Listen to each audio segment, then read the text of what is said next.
السلام عليكم ورحمة الله وبركاته.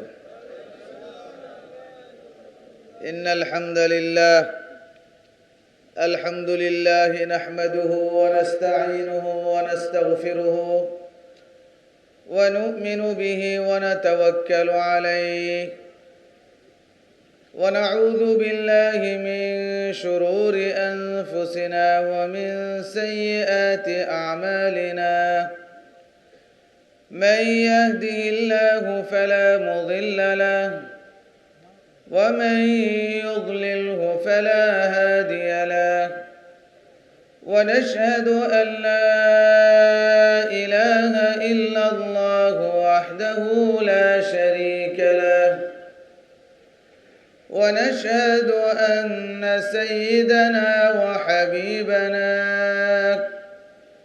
وشفيعنا ومولانا محمدًا عبده ورسوله صلى الله تعالى عليه وعلى آله وأصحابه وأزواجه وذرياته وأمهات المؤمنين، وبارك وسلم تسليما كثيرا. أما بعد، فأعوذ بالله من الشيطان الرجيم. بسم الله الرحمن الرحيم. وإن طائفتان من المؤمنين اقتتلوا فأصلحوا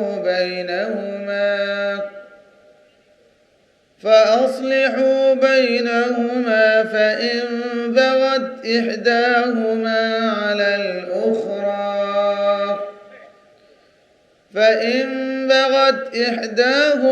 على الأخرى فقاتلوا التي تبغي حتى تفيء إلى أمر الله، فإن فاءت فأصلحوا بينهما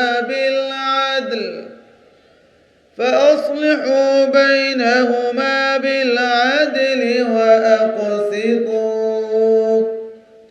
إن الله يحب المقسطين. إنما المؤمنون إخوة فأصلحوا بين أخويكم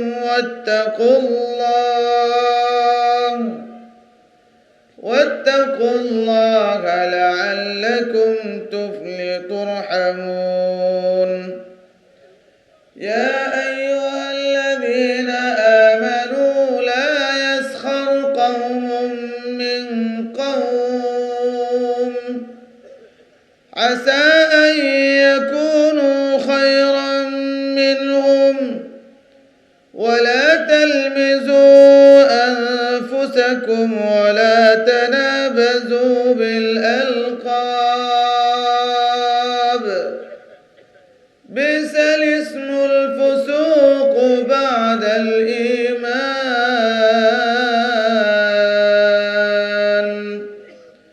ومن لم يتب فأولئك هم الظالمون. يا أيها الذين آمنوا اجتنبوا كثيرا من الظن، إن بعض الظن إثم، ولا تجسسوا ولا يغتب بعضكم بعضا، أيحب أحدكم أن يأكل لحم أخيه ميتا فكرهتموه، واتقوا الله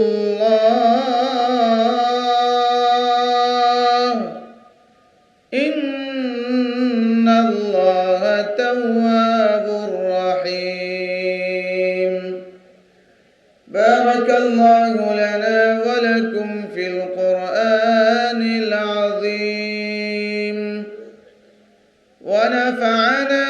وإياكم بالآيات والذكر الحكيم.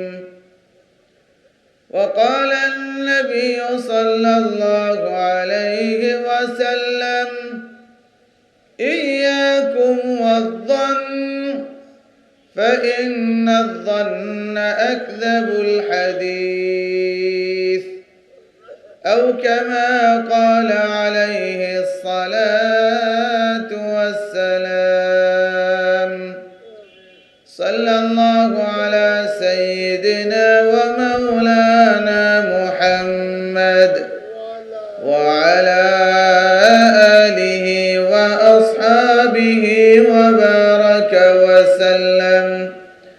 يا رب صل وسلم دائما أبدا على حبيبك خير الخلق كلهم. اللهم بارك لنا في رجب وشعبان وبلغنا رمضان. اللهم بارك لنا في رجب وشعبان وبلغنا رمضان.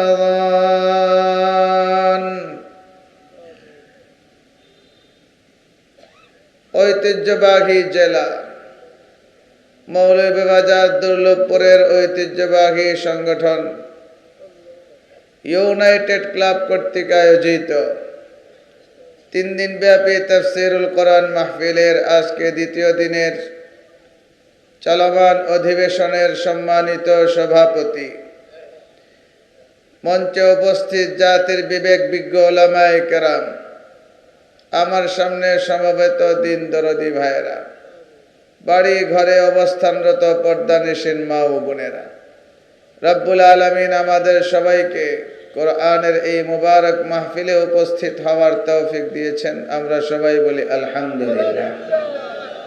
বড় বড় উলামায়ে কেরামের জবান থেকে আপনারা কথা শুনেছেন। আমার আগের আলোচক আপনাদের সামনে ঈমান এর পরীক্ষা নিয়ে আলোচনা করেছেন। আল্লাহ আমাদের ঈমানকে মজবুত করার তৌফিক দান করুন।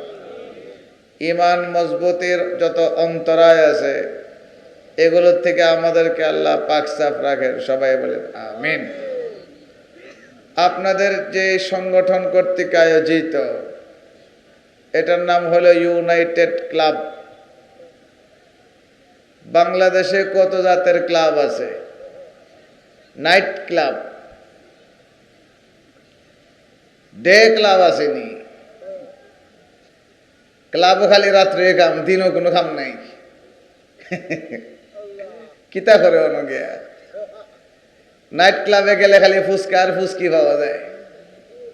কথা বলেন না? আবার বর্তমান সৌদি সরকার সে বাইর করছে হালাল নাইট ক্লাব। ইয়া সুবহানাল্লাহ। নাইট ক্লাব কেমনে হালাল হয়েছে আল্লাহ কইতে পারে। ছাগলের লেদা যদি মিষ্টির ফুলকলির মিষ্টির বাক্সর ভিতরে ঢুকায়, বলেন এটা কি ছানা সন্দেশ হয়ে যাব? বাক্স তো ফুলকলির, বাংলাদেশের ব্র্যান্ডের কোম্পানি ফুডের ফুলকলি, 7 কোম্পানি, বনফুলের বাক্স। বিয়ের জন্য বিয়াই নিয়ে আইছে প্যাকেট করিয়া, খুললা দেখে ইয়া সুবহানাল্লাহ, ছাগলের লেদা। ছাগলের পৃষ্ঠা, ছাগলের লেজ যেরকম ভাবে সুন্দর মুরুকে আবরণ দিলে এটা কোনোদিন মিষ্টি হয় না, লেদা লেদাই থাকে। যত হালাল লেবে লাগাক, নাইট ক্লাব তো নাইট ক্লাবে, এটা আবার হালাল হয় কেমনে? কথা বুঝে না মৌলভীবাজারের মানুষ আমার। মুহতারাম হাজরিন, বাংলাদেশে নাইট ক্লাবের নামে বহু অপকর্ম হয়। আমার পড়াশোনার দীর্ঘ সময়টা হলো ঢাকাতে। আমার আগের বক্তা যিনি আলোচনা করেছেন, আমরা একই মাদ্রাসায় পড়াশোনা করছি। ওনার বাড়িও হবিগঞ্জে, বান্যাসুর, আমার হলো সদরে। সৌরভ ভাই ডাকতাম আমরা। ঢাকাতে থাইকা দেখলাম নাইট ক্লাবে কি হয়। ক্লাবের ভিতরে আমরা ঢুকছি না, কিন্তু ফজরের সময় হাঁটার জন্য যখন রাস্তায় বের হতাম ফজরের নামাজের পরে, দেখতাম কিছু গাড়ি চলায়, ফুসকায়ও চলায়, ফুসকিও চলায়। ইটা করে গালের মধ্যে লাল নীল, মাঝে মধ্যে রঙের দাগ, মাঝে মধ্যে খামসার দাগ, বুঝে না কিচ্ছু। তবে আপনাদের এই ইউনাইটেড ক্লাব যারা সদস্য, সবাইকে আমি ধন্যবাদ জানাই, মোবারকবাদ জানাই। তারা ইচ্ছা করলে গানের আয়োজন করতে পারতেন, তারা ইচ্ছা করলে নাটকের মঞ্চ তৈরি করতে পারতেন, তারা ইচ্ছা করলে যাত্রাপালার গানের আয়োজন করতে পারতেন, কিন্তু তাদের অন্তরে কোরআনের ভালোবাসা, এই জন্য তারা প্রতি বছর প্রায় 37 বছর যাবত কোরআনের তাফসীর করেন। বলেন আলহামদুলিল্লাহ। এইটা আমাদের দেশের কিছু নব্য বুদ্ধিজীবী আছে, এদের সহ্য হয় না। ইখানে কেউ আছে না গেতে হিদলের ফাঁক কিতে লাগে, ঈদলের আসেনি কেউ?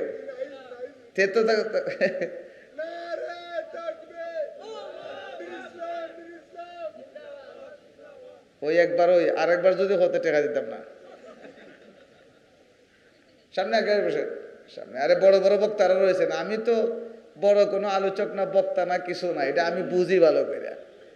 আমার যে যোগ্যতা নাই, আমি যে পানি না কিছু, আপনারা মনে করেন না যে আমি বুঝি না, আমি খুব ভালো করে বুঝি। কিন্তু আপনারা দাওয়াত দেন আমার বাবার মহাব্বতে। হাসান মিজা, আমি যদি মুয়াদ্দিস সাহেব গড়ের না হইতাম, আমার কেউ দাওয়াত দিল না। এটা আপনারা আমি ভালো বুঝি, আমার কোনো যোগ্যতা নাই। কিন্তু এই মঞ্চটার সাথে আমার বাবার স্মৃতি বিজড়িত, স্মৃতি জড়িত। এই জন্য আমি খুব মনে করি ইউনাইটেড দুর্লভপুর তাফসীরকে। কারণ এই সমস্ত জায়গায় যখন আসে আমি আবেগ তাড়িত হই, আমি কিছু নেওয়ার চেষ্টা করি, বুঝছেন? আমার কোনো আসলে যোগ্যতা নাই, কিন্তু আমার বাবা দীর্ঘ জীবন এই মঞ্চে কথা বলছেন।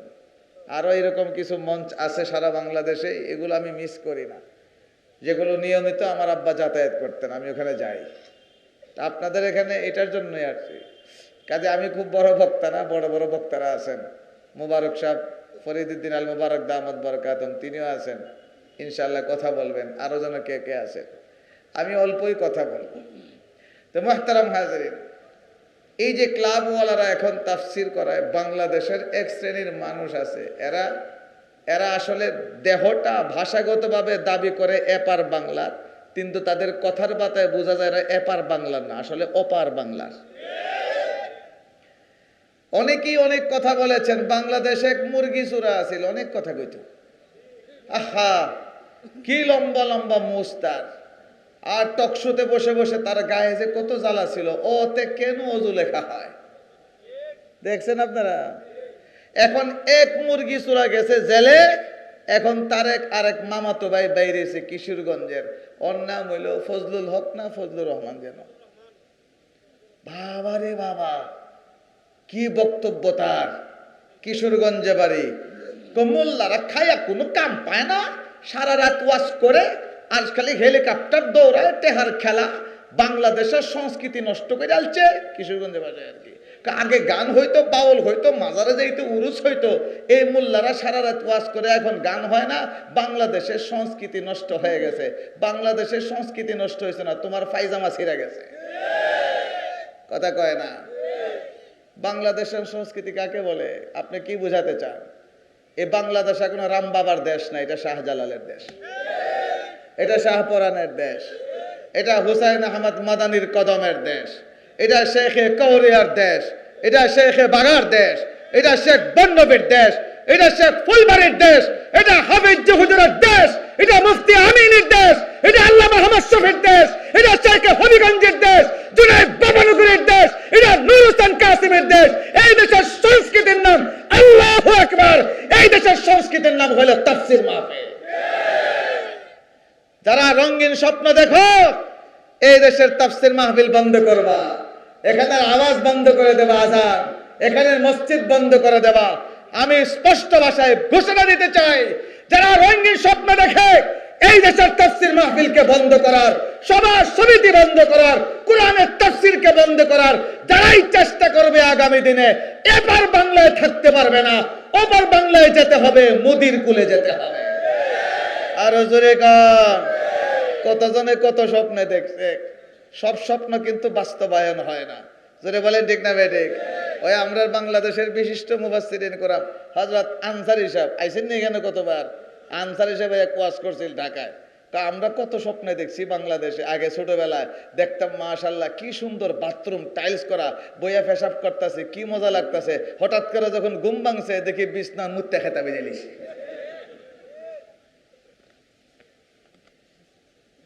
ওনার ভাষায় বলছি, এটা আমার ভাষা না, এটাই বাস্তব। কতজন কত স্বপ্ন দেখছিল, ৪৫ মিনিট সময়ও পাইল না। কথা কন না কেন? কাজে এই সমস্ত আজাইরা স্বপ্নে আপনারা দেখবেন না। বাংলাদেশের সংস্কৃতি গান বাদ্য যাত্রা বল, এটা বাংলাদেশের কোন সংস্কৃতি হতে পারে না। বাংলাদেশে সূর্য ওঠে আল্লাহু আকবারের আওয়াজের মাধ্যমে, এই দেশের সূর্য অস্তমিত হয় আল্লাহু আকবারের আওয়াজের মাধ্যমে। এই দেশের রাজধানী ঢাকাকে মসজিদের শহর বলা হয়। কাজে এই দেশের সংস্কৃতির নাম হলো ওয়াজ মাহফিল, তাফসীর মাহফিল। আল্লাহু আকবার। যাত্রাপালার গান আর বাংলাদেশে হবে না। কথা বলেন না? অন্তত এই 2024 স্বাধীনতার পরে এই স্বপ্ন দেখে লাভ নাই। কারণ আমাদের বাংলাদেশের যে নতুন স্বাধীনতা, শুধুমাত্র স্কুল কলেজ ইউনিভার্সিটির ছাত্ররাই রক্ত দেয় নাই। এখানে বহু হাফেজে কোরআনের রক্ত আছে, বহু ইমামের রক্ত আছে, বহু মুয়াজ্জিনের রক্ত আছে। যারা বলেন ঠিক না বেঠিক? তো মুহতারাম হাজরিন, বহু ক্লাবওয়ালারা গানের আয়োজন করে, জুয়ার আড্ডা বসায়, ক্যাসিনো খেলে, ক্যাসিনো চালাইছে খেলতে খেলতে। কিন্তু ইউনাইটেড ক্লাব কোরআনের তাফসীরের আয়োজন করেছে। এই ক্লাবের হয়তো অনেকে দুনিয়ায় নাই, অনেকে অসুস্থ অবস্থায় আছেন। বিশেষ করে আমার অত্যন্ত মহাব্বতের, আমার বাবারও মহাব্বতের জনাব আব্দুল কাইয়ুম সাহেব, আমরা কাইয়ুম ভাই বলি, উনিও খুব অসুস্থ। আল্লাহ যারা অসুস্থ আছেন আল্লাহ তাদেরকেও শেফায়ে আজলা দায়মেলা কামেলা নসিব করেন। আমাদের সবাইকে আল্লাহ রুহানি জিসমানি বেমার আজার থেকে আল্লাহ যেন হেফাজত করেন। যেটা বলেন আমিন। অল্প কথা বলবে, একেবারে অল্প, লম্বা সময় কথা বলার যোগ্যতাও নাই, কিছু পারিও না ডাইনে বামে, যা কই আয়াত করে বাইরা। আপনারা কি মনে আছে আমি কোন সূরা দিয়ে আলোচনা করছি? সূরাতুল হুজুরাত। গত 2 বছর আলোচনা করেছি, 8 নম্বর আয়াত পর্যন্ত এসেছিলাম। আজকে আপনাদের সামনে 9 নম্বর আয়াত থেকে আলোচনা করব ইনশাআল্লাহ। আল্লাহ পাক রব্বুল আলামিন মুসলমান দল পরস্পরের মাঝে কি সম্পর্ক হবে এবং যদি কোনো সমস্যা হয় তাহলে কি করণীয়, এই ব্যাপারে আল্লাহ ঘোষণা দিচ্ছেন সূরাতুল হুজুরাতের 9 নম্বর আয়াতে। মদিনায় 2টা গোষ্ঠী ছিল, আউস এবং খাজরাজ। বলেন কি নাম? কোন কোন তাফসীরের কিতাবে 2 গোত্রের নাম উল্লেখ করা হয়েছে, কোন কোন তাফসীরের কিতাবে নাম উল্লেখ নাই। 2টা মুসলমান দলের মাঝে একটু সমস্যা দেখা দিয়েছে, মারমুখী অবস্থা। এগুলো শয়তানে করে আর মুনাফিকরা করে। যারা বলেন ঠিক না বেটি?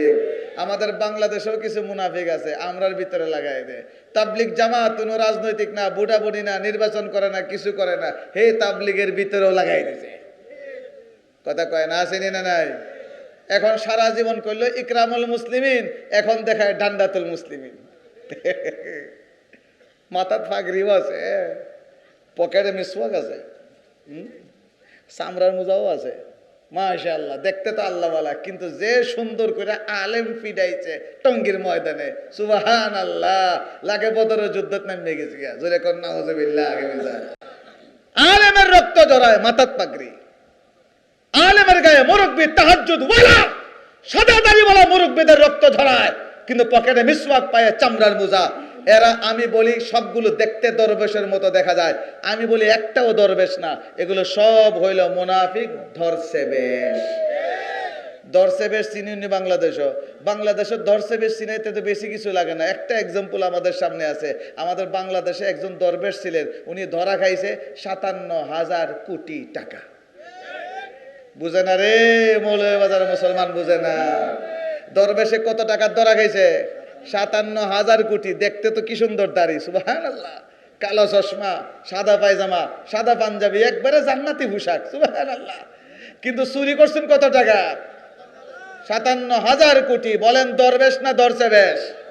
আরে যেরকম এই সমস্ত ধরছে বেশদের কাজই হলো মুসলমানদের ভিতরে ঝগড়ার সৃষ্টি করা, তাবলিগ জামাতে ফিতনার সৃষ্টি করা, মসজিদে ফিতনার সৃষ্টি করা, মাদ্রাসায় ফিতনার সৃষ্টি করা, ওয়াজ মাহফিলে ফিতনার সৃষ্টি করা। বলেন এরকম হয় কি হয় না? এখন যদি 2টা মুসলমান দলের মাঝে এরকম ধাক্কা ধাক্কি হয়, মনোমালিন্য হয়, ঝগড়ার সৃষ্টি হয়, তখন যারা মুরব্বী নেতৃস্থানীয় ব্যক্তি আছে, যারা উলামায়ে কেরাম আছে, অভিভাবক পর্যায়ে আছে, রাষ্ট্রীয় কর্তৃত্ব যে মুসলমানদের হাতে থাকবে, তাদের কি করণীয় আল্লাহ পাক রব্বুল আলামিন বলছেন, وَإِن طَائِفَتَانِ مِنَ الْمُؤْمِنِينَ اقْتَتَلُوا فَأَصْلِحُوا بَيْنَهُمَا فَإِن بَغَتْ إِحْدَاهُمَا عَلَى الْأُخْرَى فَقَاتِلُوا الَّتِي تَبْغِي حَتَّى تَفِيءَ إِلَى أَمْرِ اللَّهِ রব্বুল আলামিন বলেন وَإِن طَائِفَتَانِ مِنَ الْمُؤْمِنِينَ اقْتَتَلُوا, আল্লাহ বলেন মুসলমানদের দুইটা দল তারা যদি পরস্পরে ঝগড়া করে, পরস্পর কি করে, ঝগড়া করে, তাহলে কি কর্তব্য? আল্লাহ বলেন ফাসলিহু বাইনাহুমা, তাদের মাঝে সন্ধি করে দাও। তাহলে আরো লাগায় দাও না সন্ধি করো?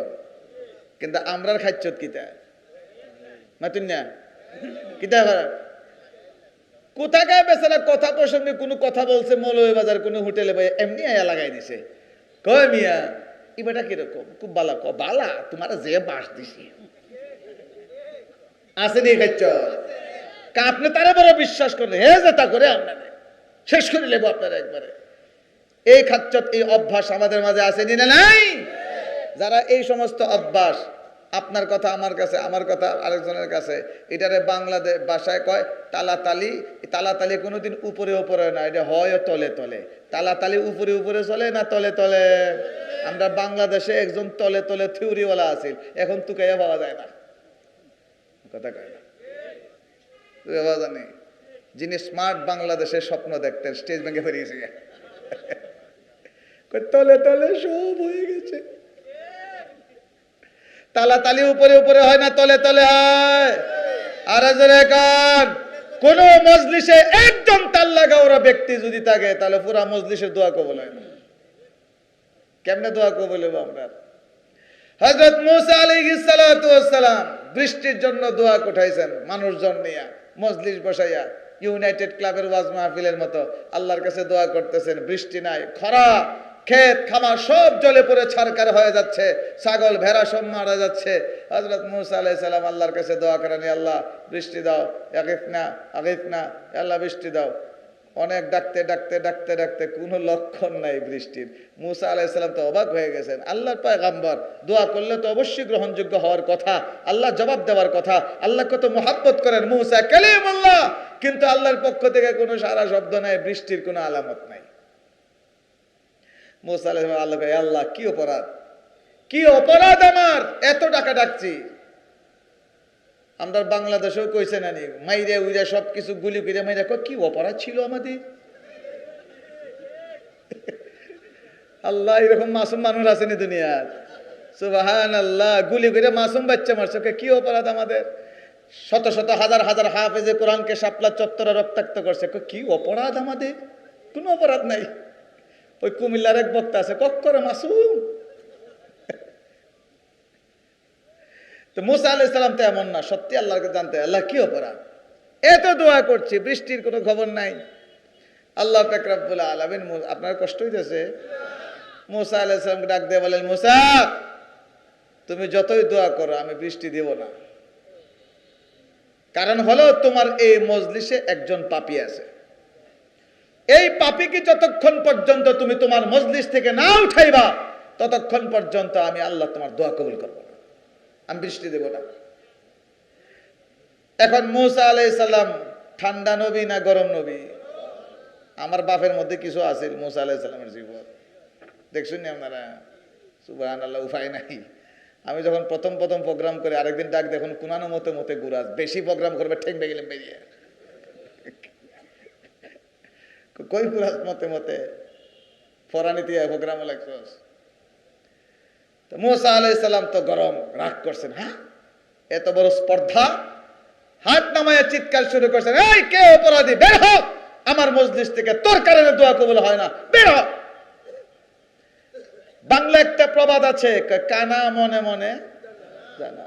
এখন যে অপরাধী সে তো জানে, কিন্তু সে চিন্তা করলো আমি যদি এখন উঠা যাই এখান থেকে, তাহলে কালকের থেকে তার মৌলভীবাজার টাউনে বের হতে পারবো না। রাস্তায় বের হলেই এলাকার পোলাপানকে, ও চাচা তুমি না, কইবনি আর যদি বসা থাকি তাও বিপদ। কারণ মুসা কালিমুল্লাহ, আল্লাহর নবী, আল্লাহ মুসা আলাইহিস সালামের সাথে কথা বলেন, দীর্ঘক্ষণ মুসা আলাইহিস সালাম চিৎকার করার পরে যদি আমি না উঠি, আল্লাহ তো মুসাকে ওহীর মাধ্যমে জানায় দিবেন। আর মুসা যদি ওহীর মাধ্যমে আমার পরিচয় পান, তাহলে লাড়ির বার একটাও মাটিতে পড়তো না। বেচারা মহা বিপদে পড়ে গেছেন, কি করবে? উঠলেও বিপদ, বইলেও বিপদ। আহা, মানুষ যখন সব কুল হারিয়ে ফেলে, কারো কাছে আশ্রয় পায় না, কোনো পথ পায় না, আল্লাহ বলেন ইয়া বাগিয়াল খাইর, হে কল্যাণ প্রার্থী, আমার কাছে চা। এই লোকটা এখন মাথা নিচ দিকে দিয়া আল্লাহর সাথে কানেকশন শুরু করে দিয়েছে। সুবহানাল্লাহ। কানেকশন কার সাথে? এই লোকটা আল্লাহর কাছে বলে, ইয়া আল্লাহ, আমার অপরাধের খবর তো কেউ জানে না, মুসা নবীও জানেন না, আমার আত্মীয় স্বজন কেউ জানে না, এই মজলিসে কেউ জানে না আমার অপরাধ, মাওলা একমাত্র তুমি জানো। ইয়া আল্লাহ, আমি তো কেউ কাছে স্বীকার করি নাই, রব্বুল আলামিন, অপরাধ করলাম, গুনাহ করলাম, পাপ করলাম। ইয়া আল্লাহ, আমি তোমার কাছে তওবা করতেছি, যে অপরাধের কারণে তুমি বৃষ্টি আটকায় রাখছো, ইয়া আল্লাহ, আমি ওয়াদা করছি জীবনে আর এই গুনাহ করব না। মাথা নিচ দিকে দিয়া আল্লাহরে কইতাছে। এই কথা বলতে বলতে তার চোখ দিয়ে পানি বের হয়ে গেছে। বলেন এই পানিটা কিসের পানি? তওবার পানি। বলেন কিসের পানি? তওবার পানি। যখন তার চোখ বেয়ে পানি বেয়ে বেয়ে জমিনে পড়ে গেছে, এমনি ঝরঝর করে আসমান থেকে বৃষ্টি পড়া শুরু হয়েছে। আর একটু আস্তে সুবহানাল্লাহ বলে ভালো হইব। যেই মাত্র ঝরঝর করে বৃষ্টি পড়া শুরু হয়েছে, এখন মুসা আলাইহিস সালাম অবাক হয়ে গেছে। এতক্ষণ লোকটা ছিল বিপদে, এখন মুসা আলাইহিস সালাম পড়ছেন বিপদে। মুসা আলাইহিস সালাম চিন্তা করলেন, আমি এত চিৎকার করলাম, আল্লাহ বলছেন এই মজলিসে একজন পাপী আছে, যতক্ষণ পর্যন্ত এই পাপীটা না উঠবে ততক্ষণ পর্যন্ত আল্লাহ বৃষ্টি দিবেন না। কিন্তু কোনো পাপী তো উঠলো না, আবার বৃষ্টি এসে গেল। এখন মানুষ তো আমাকে সামনে আর বিশ্বাস করবে না, মানুষ তো মনে করবে মুসা ধাপ্পাবাজি করে, মুসা ধাপ্পাবাজি করে, আমি তো কোনো ধাপ্পা দেই নাই, আল্লাহই তো বলছেন পাপী না উঠলে বৃষ্টি হবে না। আমি এত চিৎকার করলাম, এত ধমক দিলাম, কোন একটা লোক উঠতে দেখলাম না, কিন্তু আল্লাহ বৃষ্টি দেয়া দিল। এখন মুসা আলাইহিস সালাম আল্লাহকে ডাক দিয়ে বলেন, ইয়া আল্লাহ, তোমার লীলা বুঝলাম না কোনটা। তুমি বললা পাপী না উঠলে বৃষ্টি হবে না, কোনো পাপী তো উঠলো না। এবার রাব্বুল আলামিন বলেন, মুসা, যেই পাপী ব্যক্তির কারণে আমি বৃষ্টি বন্ধ রেখেছিলাম, এই পাপী ব্যক্তির কারণেই আমি বৃষ্টি দিছি। আসতে কইবেন সুবহানাল্লাহ। মুসা আলাইহিস সালাম বলেন, কেমনে? রাব্বুল আলামিন বলেন, আমি আল্লাহর নীতি, আমার কোন গুনাহগার বান্দা যদি আমার কাছে তওবা করে, ইস্তেগফার করে, কোন বান্দা যদি তার তওবার চোখের পানি দিয়ে জমিন ভিজায় দেয়, আল্লাহ বলেন আমি আসমানের রহমতের বৃষ্টির পানি দিয়ে জমিন ভিজায় দেই। আমার বান্দা চোখের পানি দিয়ে জমিন ভিজাইছে তওবা কইরা, এইজন্য আমি রহমতের বৃষ্টি দিয়ে ভিজাই দিছি। এখন মুসা আলাইহিস সালাম বলেন, আল্লাহ, লোকটা কেডা? আল্লাহ বলেন, অসম্ভব। হে মুসা, তুমি জানো না আমার নাম সাত্তার? এই বান্দা গোপনে গুনাহ করেছে, গোপনে আবার তওবা করেছে, কিয়ামত পর্যন্ত আমি সাত্তার আল্লাহ এই লোকের পরিচয় আমি কাউকে বলবো না। মুসা, তুমি আমার নবী হতে পারো, তোমাকেও বলবো না। আমি সাত্তার, গোপনে গুনাহ করেছে, গোপনে তওবা করেছে, আমি তো প্রকাশ করব না। এখন মুসা আলাইহিস সালাম বলেন, আচ্ছা বুঝলাম, আপনি প্রকাশ করবেন না, কিন্তু আল্লাহ কি অপরাধ ছিল তার? কি অপরাধটা ছিল যে কারণে আপনি বৃষ্টি বন্ধ রাখছেন? আমি নবী হয়ে এত দোয়া করলাম। আল্লাহ বলেন, এটা বলা যাবে। তার অপরাধ ছিল তলে তলে। বলেন কি? মানে তার স্বভাব ছিল তালাতালি করত, একজনের দোষ আরেকজনের কাছে, একজনের দোষ আরেকজনের, তালাতালির অভ্যাস ছিল। এই জন্য আল্লাহ পাক রব্বুল আলামিন বলেন, এই অপরাধের কারণে, তার কারণে এতক্ষণ আমি বৃষ্টি বন্ধ রাখছিলাম, কিন্তু লোকটা তওবা করে ভালো হয়ে গেছে, এই জন্য বৃষ্টি দেয়া দিলাম। এত বড় অপরাধ, কিন্তু আমাদের সমাজের অভ্যাস হইল মীমাংসা করবো দূরের কথা, আরো লাগাই দেয়, আরো লাগাই দেয়। যদি বলেন এরপরে লাগলে গ্রাম্য, আমাদের বাংলাদেশে গ্রামে কিছু মুরব্বী আছে, মুরল, মুরল যাদেরকে বলা হয়, কি বলা হয়? মুরল। আপনার মাইয়ার বিয়া ঠিক হয়েছে, বিয়ার তারিখ ঠিক করার সময় যদি মুরলকে না রাখেন, বাস কসম খাইব, কই আমারও তো ইয়া বিয়া ঠিক করছে। অত 5 মাস 6 মাস চলে গেছে, কোনো বিচারের দাওয়াত পায় না, টাকাও পায় না, রৌ মাছ পায় না। এমনি দেখবেন কোন লোকের কোনো সমস্যা, তো যা তুই বাঙ্গা শুরু করার পর আমি দেখবো না। বলেন আসেনি না নাই? এরপরে মাশাআল্লাহ গন্ডগোল লাগলো, বিচারের তারিখ হলো। এখন যে বিচারের সত্যিকার অর্থে ইনসাফের বিচার প্রার্থী, ইনসাফ প্রাপ্ত, দেখা যায় বিচারটা তার পক্ষে না গিয়া জালেমের পক্ষে চলে যায়। কের মাধ্যমে গেল? একটা রৌ মাছ। কথা কয় রৌ মাছ কার কাছে দিয়ে জানেন? হে মুরব্বীর কাছে দেয়। আগে খবর লয় মুরব্বী কই আছে, কয় মুরব্বী বাড়িতে নাই। এমনি রৌ মাছটা লিয়ে বাড়িতে যায়, গিয়া কয় সাপ আছেন বাড়িতে? ভিতর থেকে কে? আমি সাপ রে। তো কয় না, সাপ তো বাড়িতে নাই। কয় চাষি একটু আইবানি। বলে কি তা? কই বড় একটা রৌ মাছ পাইছিলাম বিলো, আপনারা লাগে রাখি দিছে। নেন রৌ মাছ। বেটি তো চাষি মাশাআল্লাহ বড় রৌ মাছ দেখে দিলটা এমন গলছে। কয় চাষি এক কান কথা, কালকে একটা বিচার আছে, চাষারে কইবা আমার একটু দেখে নিবার লাগি। হেডকোয়ার্টারে গেছে, কথা কয় না? হ্যাঁ আইসুন না, এটাই এমন ফির সব আলেম বলেন, গাইরে আলেম বলেন, জেনারেল শিক্ষিত বলেন, ডক্টর ইউনুস বলেন, সাবেক প্রেসিডেন্ট বলেন, তারপরে স্বরাষ্ট্রমন্ত্রী বলেন, সব হইল এই ফিরের মুরিদ। এই পীরের একটা নাম দিয়েছিলেন আমার বাবা, এই পীরের নাম হইল হজরতে সুঙ্গা পীর। আমার বাবা নাম দিয়েছিলেন, আমি না। সব সুঙ্গা পীরের মুরিদ। আমরা যখন ঢাকা পড়তাম, আমাদের সাথে এক ছাত্র ছিল, আল্লাহ জানে, এখানে ভিডিও হইতেছে, তার কাছে নাম তো আর বলবো না, এই লোক দেখলে হাসবে। অনেক মেধাবী ছাত্র ছিল, কিন্তু সাংঘাতিক দুষ্ট, সাংঘাতিক, মানে এমন কোনো দুষ্টামি নাই সে করে না, কিন্তু ছাত্র সেই রকম। এখন রাতের বেলা মাগরিবের পরে হুজুরের হাজিরা ডাকেন, কে কে আছে না আছে, লাগাতার 3 দিন নাই, মাগরিবের পরে নাই মাদ্রাসা, কিন্তু তার সবক নাগা নাই, সবার ক্লাসে জিজ্ঞেস করে সবার আগে বলে। 3 দিন যখন নাই, হুজুর ছিলেন খুব কড়া। এখন তো সে খুব ভালো করে জানে, 4র্থ দিন হুজুর যখন হাজিরা রাখার জন্য আসছেন, জানে যে উত্তম মধ্যম পর্ব, আজকে আর উপায় নাই। 4র্থ দিন আবার দেখা যায় হুজুর হাজিরা রেখে নাই। এমন রাগ করছেন হুজুর, চোখগুলো বাঘের মতো, আড্ডি যদি না ভাঙছি। এশারের পরে যখন আসছে, আমরা কই ভাই কি কাম করলে? হুজুর যে রাগ করছে, তোমার আর আড্ডি গুটি থাকতো না। কই কিচ্ছুই তো না। কেন? দেখিস কালকে হুজুর এলে কি কয়। পরের দিন হুজুর আবার হাজিরা রাখে, আয়া ডাক দিয়ে যখন হ্যাঁ নাম হয়েছে, আমি তো নাম বলবো না, কই কিরে তুই কি কাম করছস? তুই তো আমার হেডকোয়ার্টারে হাত দিয়ে লাইছস। ঘটনা হইলো 3য় দিন যখন নাই, ও খবর পাইছে হুজুর রাগ করছে না, সুজা হুজুরের বাসা দিয়েছে গিয়া, আম্মা ও আম্মা, আম্মা আমার বাসান, হুজুরে আমার মেরে লেবো, হুজুরে আমার মেরে লেবো আপনি। এমন কান্দা শুরু করছে। আমাদের উস্তাদের বিবি ওয়াইফ তো আমাদের রোহানি বাবার গেছে, আম্মা আম্মা ডাকিয়া, আপনি না বাসেন, হুজুরে আমার মেরে লেবো। শেষ এমন কান্না শুরু করছে, তো হজরতের আহলিয়া বলছেন ঠিক আছে আমি বলবো। ওই হুজুর যখন গেছে, তখন আমরা হুজুর আহলিয়া কইছে, কোন ছাত্র এটা 3 দিন বলে নাই, আপনি রাগ করছেন। এরে আমি কইছি, এ বড় কান্না করে, আপনি মাইরেন না। হুজুর করে কি কামটা করলো। হেডকোয়ার্টার। তো মুহতারাম হাজিরিন, আমাদের সমাজের কিছু মানুষ আছে, কিছু মোরাল আছে, সমাজের ফিতনার সৃষ্টি করে, ঝগড়ার সৃষ্টি করে। কেন? ঘুষ খাওয়ার জন্য, হারাম খাওয়ার জন্য, পায়খানা খাওয়ার জন্য। এই সমস্ত মোরালরাই আমাদের সমাজে সমস্যার সৃষ্টি করে। যারা বলেন ঠিক না বেঠিক? এই মোরাল আবার বিভিন্ন পরিসরের আছে। একটা হলে ফ্যামিলির ভিতরেও কিছু মোরাল থাকে, কথা কয় না? বড় ফ্যামিলি, 5 ভাইয়ের সংসার, 4 ভাইয়ের সংসার, এই ফ্যামিলির ভিতরে এক শ্রেণীর মোরাল থাকে, জালে জালে লাগাই দে, বাইয়ে বাইয়ে লাগাই দে, এরপরে উনি মাতবরি করবেন। জোরে বলেন ঠিক না বেঠিক? এরপরে আছে আবার আরেকটু বড় পরিসর, সেটা হলো আমাদের পাড়া প্রতিবেশী মহল্লায়, এখানে আবার কিছু মোরাল থাকে, এদের পরিসরটা আরেকটু বড়। আরেকটা মোরাল আছে আরেক ধরনের রাষ্ট্রীয় পর্যায়ে, যারা আমাদের বাংলাদেশে দেখবেন টকশোতে বসে বসে কথা বলে, ওরা নাকি বুদ্ধিজীবী, ওরা নাকি বুদ্ধিজীবী। বাংলাদেশে বুদ্ধিজীবী নামক অধিকাংশই হলো এই দেশে গন্ডগোল লাগাইয়া অবৈধ ফায়দা হাসিল করতে চায়। আরেক ধরনের মোরাল আছে আন্তর্জাতিক অঙ্গনে, এর একটা সব থেকে বড় মোরাল যেটা, এটার নাম হলো আমেরিকা। কথা বলেন না?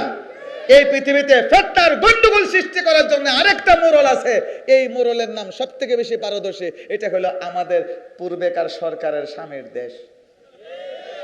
কথা কয় না?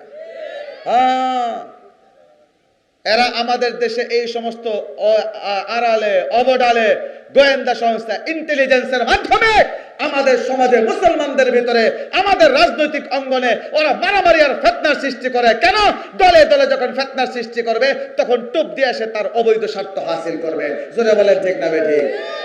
তবে এখন বাংলাদেশটা একটু পরিবর্তন হয়েছে, এখন নতুন প্রজন্ম বড় সচেতন। কাজে ও মোরলরা সবসময় কল্লা ঢুকায় না, সবসময় কল্লা ঢুকায় না। কল্লা ঢুকায় কখনো কখনো ধান খাওয়া যায়, কখনো কখনো ধরা পড়লে কল্লাটাই কাটা যায়।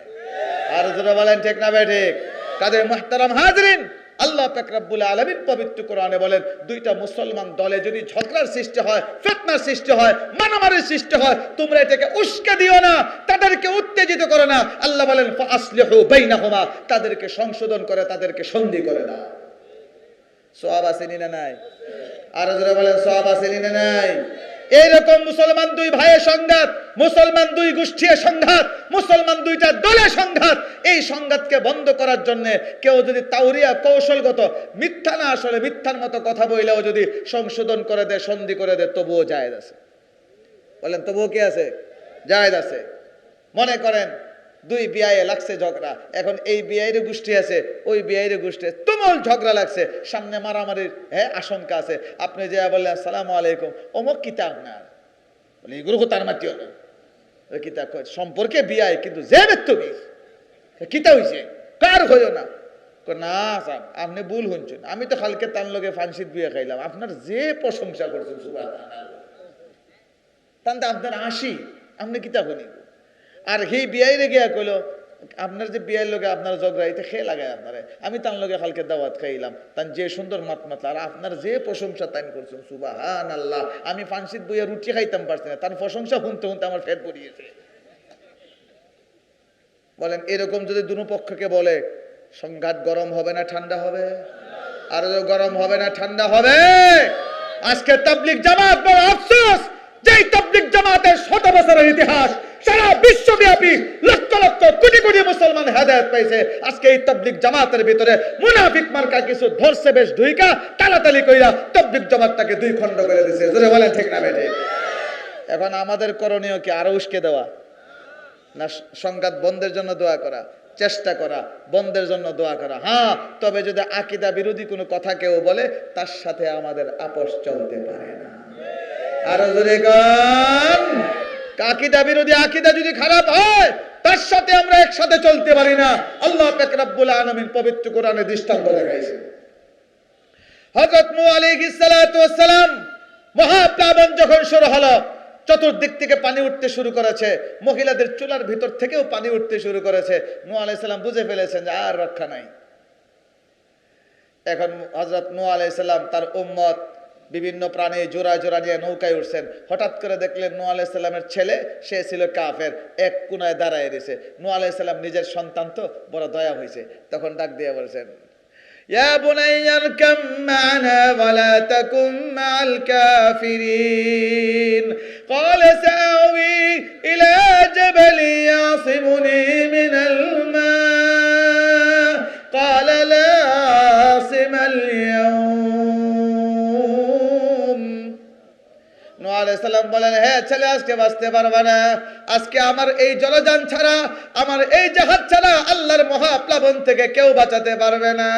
কিন্তু সে তো কাফের, ভিতরে ঈমান নাই, আল্লাহর ক্ষমতার আন্দাজ নাই। কেউ বাবা চিন্তা করো না, বাবা চিন্তা করো না, যত বড় বন্যা আসুক, যত বড় প্লাবন আসুক, আমার কোনো সমস্যা নাই, আমি দৌড় দিয়া মাধবকুণ্ডে পাহাড়ে উঠে যাবো।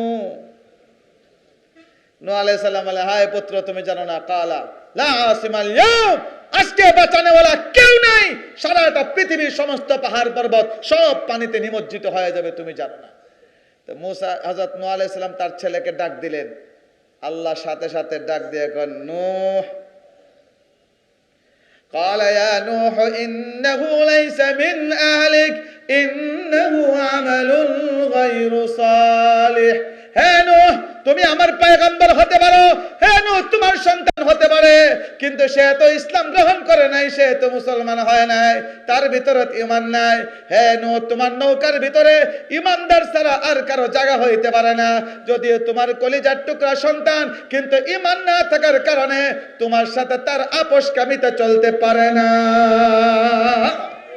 কাজে মুহতারাম হাজরিন, তাবলীগ জামাতের ভিতরে ফিতনা দমন হোক আমরাও চাই, তবে যদি আকীদা বিরোধী, ইসলামের মূলনীতি উসুল বিরোধী, আম্বিয়া কেরামের উসুল বিরোধী কথা যদি কেউ বলে, তাহলে তার হেদায়েতের দোয়া করতে পারি, আপোষ চলতে পারে।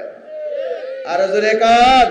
প্রাসঙ্গিক এই কথাটা না বললে আপনারা আবার ভুল বুঝবেন। তো মুহতারাম হাজিরিন, বাকি আমরা এটাও বিশ্বাস করি তাবলীগ জামাতের ভিতরে এই সংঘাতটা কিছু মুনাফিকই লাগাই দিয়েছে। এখন আমাদের কর্তব্য, উলামায়ে কেরামের কর্তব্য, যারা শাসন ক্ষমতায় আছেন সবার কর্তব্য হলো সবাই মিলে এই দুইটাকে সুন্দর করে বুঝায় শোনায় এক করায় দেওয়া, চেষ্টা চালায় যাওয়া। যদি এক হয় আলহামদুলিল্লাহ, যদি তওবা তালিল করে যদি এক না হয় তাহলে তুমি কপাল পোড়া। কারণ আল্লাহ পরের নির্দেশনাও দিচ্ছেন,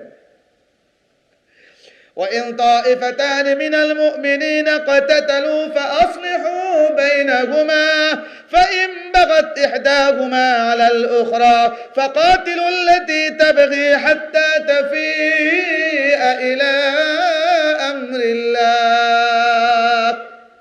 রব্বুল আলামিন বলেন, প্রথম তো তাদেরকে আপোষকামিতার জন্য চেষ্টা করবা, সন্ধি করার জন্য চেষ্টা করবা, কিন্তু এরপরও ফাইম বাগাত ইহদাহুমা আলাল উখরা, যদি এক দল আরেক দলের বিরুদ্ধে পদক্ষেপ নেয়, বিদ্রোহ করে, সবাই মিলে চেষ্টা করে মানে না, সবাই মিলে আপোষকামিতার চেষ্টা করে তবুও মানে না, এরপরে যদি একদল আরেক দলের বিরুদ্ধে বিদ্রোহ করে, আক্রমণ করে, এখন আল্লাহ পাক রব্বুল আলামিন বলে এখন আর খাতির করা যাবে না। ফাকাতিলুল্লাতী তাবগী হাত্তা তাফিআ ইলা আমরিল্লাহ, যারা বিদ্রোহ করে, মুরব্বিদের কথা মানে না, আলেমদের কথা মানে না, রাষ্ট্রের কথা মানে না, রাষ্ট্রের যারা প্রতিনিধি, জনপ্রতিনিধি, মন্ত্রী, দায়িত্বশীল, এদের কথাও মানে না, আল্লাহ বলেন ফাকাতিলু, এদের বিরুদ্ধে যুদ্ধ করো।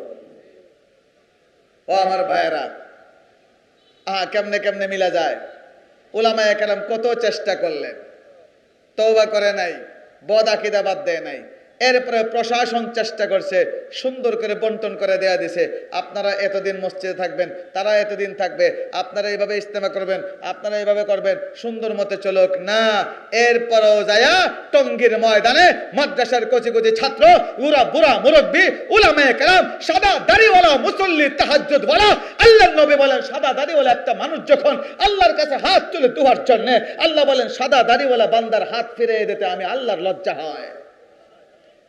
এরকম মানুষকেও রক্তাক্ত করে, মানে না, আলেমদের কথা মানে না, বরুণা মুফতি সাহেবের কথা মানে না, আহমদ শফির কথা মানে না, আব্দুল মালিক সাহেবের কথা মানে না, জুনায়েদ বাবনগরের কথা মানে না, নূর হোসেন কাসেমের কথা মানে না, বাংলাদেশের শীর্ষ আলেমদের কথা, সারা বিশ্বের শীর্ষ হক্কানি আলেমদের কথা মানে না।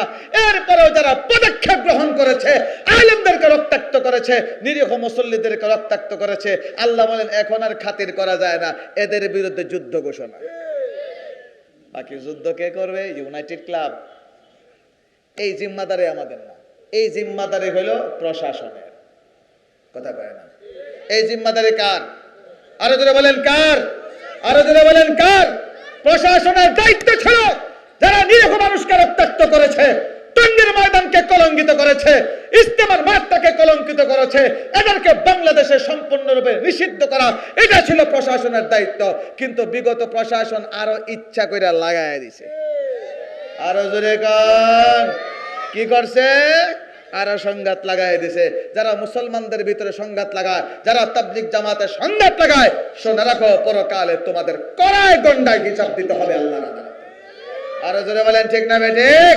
আল্লাহ পাক রব্বুল আলামিন বলেন একদল যদি আরেক দলের বিরুদ্ধে পদক্ষেপ নেয়, আক্রমণ করে, বিদ্রোহ করে, আল্লাহ বলেন তাদের বিরুদ্ধে তোমরা যুদ্ধ করো যতক্ষণ পর্যন্ত তারা আল্লাহর দিকে ফিরে না আসে। আমার কথা না আল্লাহর কথা? বলেন কোন সূরার কত নম্বর আয়াত? সূরাতুল হুজুরাতের 9 নম্বর আয়াত। বলেন সূরা হুজুরাতের হাত্তা তাফিআ ইলা আমরিল্লাহ ফাইন ফাআত ফাআসলিহু বাইনাহুমা বিল আদল ওয়া আকসিতু ইন্নাল্লাহা ইউহিব্বুল মুকসিতিন। এরপর আল্লাহ পাক রব্বুল আলামিন বলেন হ্যাঁ, এরপরে যদি তারা এক সময়কে নিবৃত হয়ে যায়, তারা যদি তোমাদের কথা মেনে নেয়, মুরব্বিদের কথা মেনে নেয়, আল্লাহ পাক রব্বুল আলামিন বলে তাহলে তাদের মধ্যে ইনসাফ নে, ইনসাফের বিচার করে দাও, নে ইনসাফের বিচার করে দাও। ইন্নাল্লাহা ইউহিব্বুল মুকসিতিন। আল্লাহ পাক রব্বুল আলামিন যারা ইনসাফ করে আল্লাহ তাদেরকে ভালোবাসে। বলেন বেইনসাফে কে আল্লাহ ভালোবাসে না ইনসাফ ওয়ালাকে? এই ইনসাফ কি তা খালি মুসলমান দুই দল, বউ যদি দুইটা থাকে কই ইনসাফ? আরে বাবা, বাংলাদেশের আমাদের একদল ভাইয়েরা ওয়াজ মাহফিলে খুব এখন উৎসাহিত করেন, এই 4 বিয়ে সুন্নত, 4 বিয়ে সুন্নত, 3 বিয়ে সুন্নত, খামাখা কথা এগুলো। কে বলছে? পবিত্র কোরআন তো এই কথাও বলছে, যদি তুমি একটা নিয়ে সন্তুষ্ট থাকতে পারো তাহলে একটা বিয়ে নিয়ে থাকো, আর যদি একাধিক বিয়ে করতে হয় তাহলে তুমি দেখো সমানভাবে ইনসাফ করতে পারবা কিনা। আশরাফ আলী থানভী রহমতুল্লাহ আলাইহি, ওনার বাচ্চা কাচ্চা ছিল না, প্রয়োজনে উনি একাধিক 2 বিয়ে করছেন। যখন 2 বিয়ে করলেন, একদিন এক লোক তরমুজ হাদিয়া নিয়ে আইছে। কি তরমুজ? থানভী রহমতুল্লাহ আলাইহি বলেন, একটা চাকু আনো।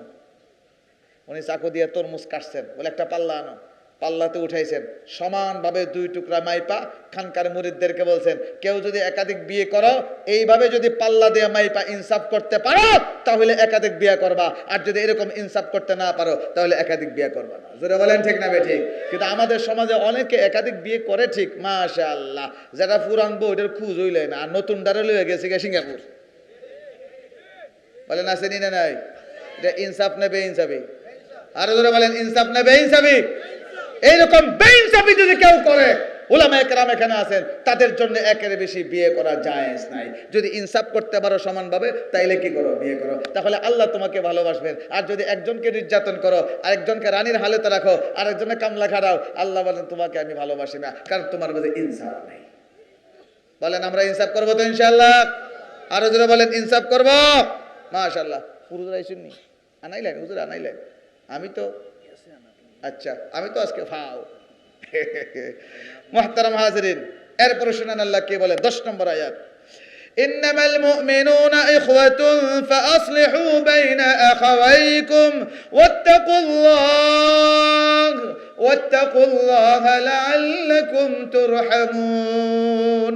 রব্বুল আলামিন বলেন, মুসলমানে মারামারি চলতে পারে না। আমাদের মৌলভীবাজার, হবিগঞ্জ, ব্রাহ্মণবাড়িয়ায় মুসলমানে মারামারি হয় না। হ্যাঁ, আল্লাহ জানে মৌলভীবাজার বেশি না হবিগঞ্জ বেশি। আমি আমার দেশের কথাই কই, হবিগঞ্জ খুব বেশি। সুবহানাল্লাহ, কথাটা কইতে দিতে টেডালিও বাড়িতে দেরি হয় না। এই জন্য আমার আব্বা মজা করে একটা দোয়া করতেন বিভিন্ন ওয়াজে, বলতেন আমার একটা দোয়া আছে, এটা আরবি দোয়া না, এটা আবরি দোয়া। কি দোয়া? দোয়াটা করতেন সুনাগের তাফসীরে, আল্লাহুম্মা ইন্না নাউযু বিকা মিনাল ফারাফারি ওয়াল গুতাগুতি ওয়াল মামলা ওয়াল মুকাদ্দামা ওয়াল কোট ওয়াল কাসারি। আল্লাহ বলেন, না না না না, মুসলমানের বিরুদ্ধে মারামারি করতে পারে না।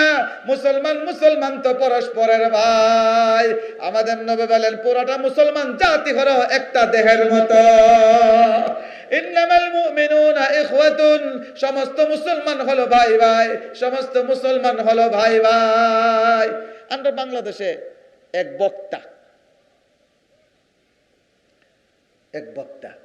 কোরআন বাড়ি আল্লাহ জানে, সুক্কা টুপি, প্রশ্ন করে আর কয়েক বছর আগে, আপনারা দেখছেন হয়তো, কয় আমাদের নবী কি মুসলমান ছিলেন?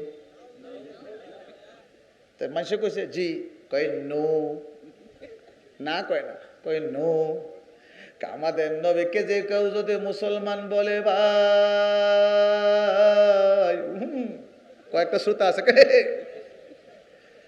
তাহলে তার ঈমান থাকবে না। নবীরে মুসলমান কইলে বলে কি থাকবে না? ঈমান থাকবে না। কেন? কারণ আল্লাহ পাক রব্বুল আলামিন এবং নবী বলছেন, হ্যাঁ, ইন্নামাল মুমিনুনা ইখওয়াতুন, মুসলমান সব হলো ভাই ভাই। এখন নবীকে যদি মুমিন আর মুসলমান কয়, নবী আমরা ভাই হয়ে যাবেন, নবীরও তো ভাই কোন যাইতো না। জোরে কোন নাউযুবিল্লাহ।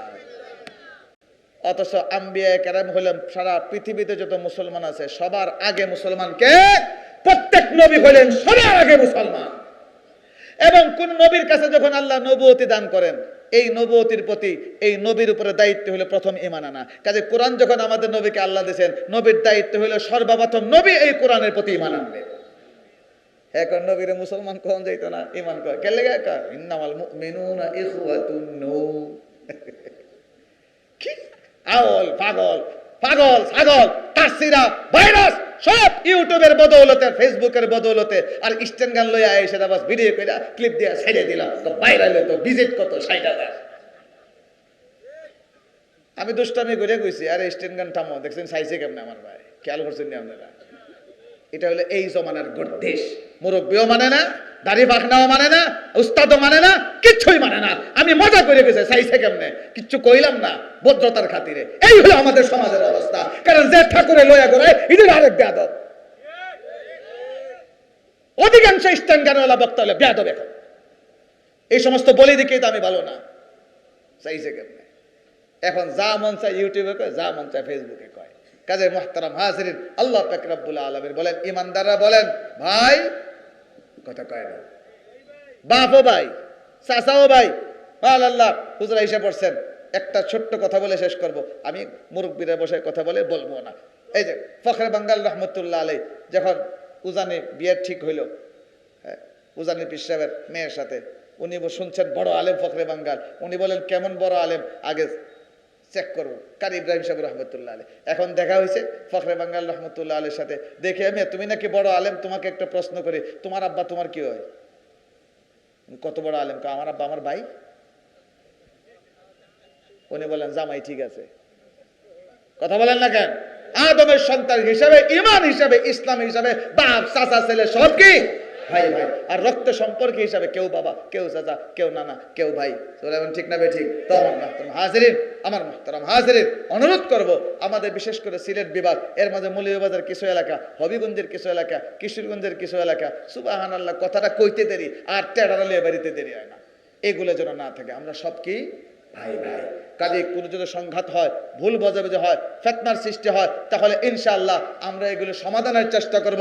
সুবহানাল্লাহ, দুইজন মুসলমানের ভিতরে যদি মন কালাকালি হয় আর আপনি যদি সহি নিয়তে সমাধান করে দিতে পারেন, হাজার হাজার নফল নামাজের চেয়েও সওয়াব বেশি। আল্লাহ আমাদের সবাইকে বুঝার এবং আমল করার তৌফিক দান করেন। ওয়া আখিরু দাওয়ানা আনিল হামদুলিল্লাহি রাব্বিল আলামিন। আসসালামু আলাইকুম ওয়া রাহমাতুল্লাহি ওয়া বারাকাতুহু।